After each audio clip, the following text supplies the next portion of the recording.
9 வருஷம் நீங்க இருந்த கடும் தவ வாழ்க்கைக்கு 2வது மாதமே மனமிறங்கி அம்மா கருவை தக்க வச்சிருக்காங்க. கரு தங்கினவன அம்மாவை பத்தி என்ன நினைச்சீங்க? ரொம்ப பெருமையா இருந்தது சாமி. அம்மா பத்தி நான் யூடியூப்ல பார்த்துதான் வந்தோம். ஆனா அந்த தருணம் எப்படி இருந்தது உங்களுக்கு? கரு தங்கிருச்சுன்னு கேள்விப்படும் போது எதிர்பார்க்க ரொம்ப சந்தோஷமா இருந்தது. சந்தோஷம். 9 வருஷம் எத்தனையோ பேர் எங்களுக்கு எத்தனையோ கேள்வி கேட்டிருக்காங்க. ஆனா ஆத்தா வந்து உடனே எங்களுக்கு கொடுத்துட்டாங்க. அத்தனை அவ பேரையும் தொடச்சு உங்க கண்ணீரை தொடச்சு மனமிறங்கி வரம் கொடுத்திருக்காங்க. அம்மாவே வந்து மகளா பிறந்திருக்காங்க. உங்களை இப்போ ஆயிரக்கணக்கான பக்தர்கள் பாத்துட்டு இருப்பாங்க. அவங்களுக்கு என்ன சொல்ல விரும்புறீங்க? அந்த ஆத்தாவை நம்பிக்கையோட வந்து கும்பப்படையில சாப்பிட்டாங்கன்னா ஆத்தா கண்டிப்பா குழந்தை பாக்கி. நீங்க சொல்லுங்க, உங்களுக்கு எப்படி இருக்கு? சந்தோஷமா இருக்கு சார். கரு தங்கிருச்சு அப்படின்னு சொன்னோன்னே எப்படி அந்த தருணம் எப்படி இருந்தது உங்களுக்கு? சந்தோஷமா. 9 வருஷம் எவ்வளவோ கடும் வாழ்க்கை இருந்திருக்கீங்க. அம்மாவை நம்பி வந்து கும்பப்பள்ளி சாப்பிட்டு 2வது மாசமே கரு தங்கிருச்சு அப்படிங்கும் போது வியப்பில் ஆழ்ந்திருப்பீங்கல்ல.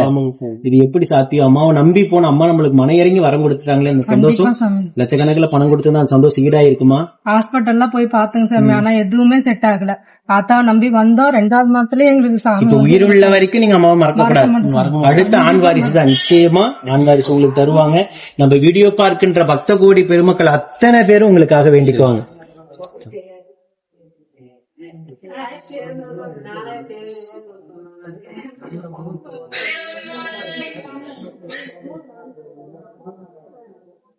இவங்க கூட வந்திருக்கின்ற சொந்த பந்தம் அத்தனை பேரும் ஆனந்த கண்ணீர் சிந்தி நின்றுட்டு இருக்காங்க. உங்க முன்னாடி எல்லாருமே கண்ணீர் சிந்துறாங்க, ஆனந்த கண்ணீர். 9 ஆண்டு காலம் அவங்க இருந்த கடும் தவ வாழ்க்கைக்கு 2வது மாதமே அம்மா ஒரு பொக்கிஷத்தை அள்ளி கொடுத்திருக்கா. அவங்களுக்கு கிஃப்ட் அள்ளி கொடுத்திருக்காங்க. இந்த குழந்தை அங்கத்துல கழுகுனி இல்லாம உடல் ஆரோக்கியத்தோட வளர்ந்து கல்வியில சிறந்து விளங்கி இந்த சேலத்து மகமாய் எப்படி பேரும் புகழுமாக இருக்காங்களோ அதே போல வீரத்தோடையும் நல்ல மகிழ்ச்சியோடனும் உடல் ஆரோக்கியத்தோட அந்த குழந்தை வளர்ந்து அவங்க குடும்பத்தை கட்டி காத்து பெயர் சொல்ற அளவுக்கு நம்ம சேலத்து மகமை வளர்த்தி காட்டணும். இந்த வீடியோ பார்க்கின்ற பக்த கோடி பெருமக்கள் நித்தம் அம்மாவுடைய அற்புதங்களையும் அருமைகளையும் பெருமைகளையும் பார்த்துக்கிட்டு தான் இருக்கீங்க. கலியுகத்தின் கண்கண்ட தெய்வமாக நம்ம சேலத்து மகமாய் ஒவ்வொரு குடும்பத்திலையும் அவ்வளவு அற்புதத்தை நிகழ்த்திட்டு இருக்காங்க. ஓம் சக்தி பராசக்தி. ஓம் சக்தி. நாமக்கல் மாவட்டம் எஸ்பிபி காலனி அண்ணா நகரை சார்ந்த மணிகண்டன் கீதா தம்பதிகள் திருமணமாகி 9 ஆண்டு காலம் மழலை செல்வம் இல்லாம நம்ம சேலத்து மகமாய தேடி வந்து 2 அமாவாசை கும்பப்படல் பிரசாதம் வாங்கி சாப்பிட்டு 2வது மாதம் சாப்பிட்டு அதே மாதமே அம்மா மனமிறங்கி கருவை தக்க வச்சிட்டாங்க. இருந்தாலும் 3வது அமாவாசை வந்தே ஆகணும்னு சொல்லி அவங்க கும்பப்படையில் வாங்கி சாப்பிட்டு இருக்காங்க. கும்பப்படையில சாப்பிட்டு 2வது மாசமே கருவை தக்க வச்சு அழகான பெண் குழந்தையை ஈண்டெடுத்து அம்மனுக்கு தேங்காய் பழம் பூமாலை பட்டு வஸ்திரம் வேண்டுதல் கடனாக செலுத்திட்டு உங்க முன்னாடி சாட்சியா நிக்கிறாங்க. அம்மனுக்கு எடைக்கிட துலாபாரம் வேண்டுதல் கடனை செலுத்திட்டு நம்ம ஆலயத்திலே குழந்தைக்கு பெயர் சூட்டிட்டு அவர் முடி காணிக்க கொடுத்துட்டு உங்க முன்னாடி சாட்சியா நின்றுட்டு இருக்காங்க. இதே போல நித்தம் சாட்சியாக நிற்கின்ற பக்த கோடி பெருமக்களை நீங்க கண்கூடாக பார்த்துக்கிட்டு தான் இருக்கீங்க. நம்ம சேலத்து மகமாயுடைய அற்புதங்களையும் அதிசயங்களும் அதே போல அவங்க குடும்பத்துக்கு மற்றொரு கருவியும் உடனாக தக்க வச்சு அவங்க குடும்பத்திற்கு ஒரு ஆண் வாரிசையும் நம்ம சேலத்து மகமாய் உடனாகவே வரமாக கொடுக்கும் நான் வேண்டிக்கிறேன். இந்த வீடியோ பார்க்கின்ற சேலத்து மகமாய் பக்த கோடி பெருமக்கள் அத்தனை பேரும் மனசார அவங்களுக்காக வேண்டிக்கங்க. நீங்க சொல்லுங்க.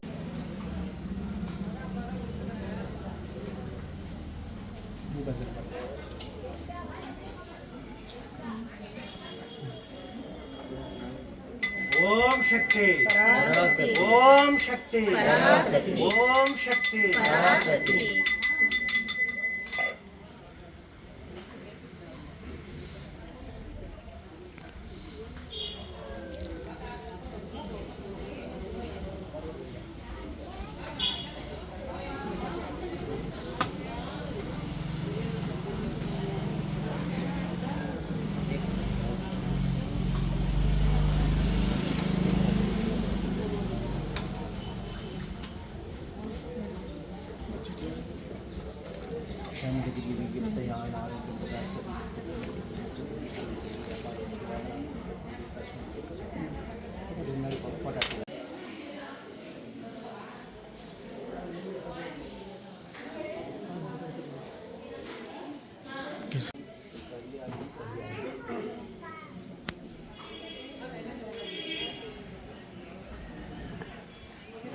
இந்த குழந்தைக்கு கவியாளினி என்ற பெயரை சூட்டி மகிழ்ந்திருக்காங்க நம்ம ஆலயத்தில்.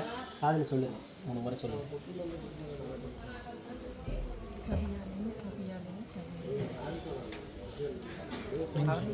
கவியாளினி, கவியாளினி, கவியாளினி.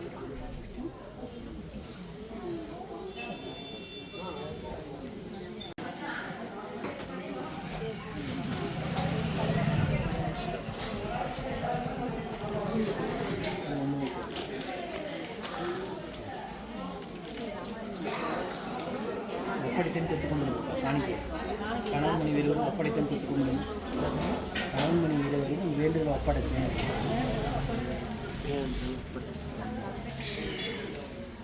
குழந்தை தூக்கு கேட்கலாம் பாய்